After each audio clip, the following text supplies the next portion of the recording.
পাকা আম ফুরিয়ে যাওয়ার আগে এই সহজ পদ্ধতির ম্যাঙ্গো ডেজার্টটা অবশ্যই বাড়িতে একবার বানিয়ে ফেলুন। চলুন দেখে নিই এর পুরো রেসিপিটা। আমি 1 লিটার দুধকে খুব ভালোভাবে ফুটিয়ে জাল দিয়ে রেখেছিলাম। গরম থাকতে থাকতেই এর মধ্যে দিয়ে দেব একটা পাতিলেবুর রস।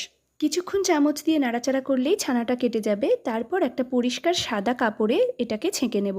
ছানা থেকে যাতে জলটা পুরোপুরি ঝরে যায় তার জন্য কাপড়ে বাঁধা ছানার উপরে ভারী কিছু একটা চাপিয়ে রাখবো। ছানাটা একদম রেডি হয়ে গেছে। এটাকে এবার চামচ দিয়ে একটু স্ম্যাশ করে ছড়িয়ে দেব ঠান্ডা হওয়ার জন্য। এবার ছানাটাকে একটা মিক্সিং বোলের মধ্যে নিয়ে নেব। এখানে আমি খুব মিষ্টি 2টো পাকা আম কেটে রেখেছিলাম, এগুলোকেও মিক্সিং বোলের মধ্যে নিয়ে নেব। আর হাফ কাপ মতন চিনি দিয়ে সব কিছুকে ব্লেন্ড করে নেব। দেখুন কত সুন্দর ক্রিমি একটা টেক্সচার চলে এসেছে। ব্লেন্ড করার সময় কিন্তু এক ফোঁটাও জল দেবেন না, তাহলে এটা পাতলা হয়ে যাবে, খেতে ভালো লাগবে না। বাচ্চাদের জন্য ছোট ছোট চায়ের কাপে এগুলোকে সেট করেছি আর ওপর থেকে এক টুকরো করে আম দিয়ে দিয়েছি ডেকোরেশনের জন্য। ফ্রিজ থেকে বের করে ঠান্ডা ঠান্ডা সার্ভ করুন ম্যাঙ্গো ডেজার্ট। কেমন লাগলো জানাবেন একটা ছোট্ট কমেন্ট করে। ধন্যবাদ।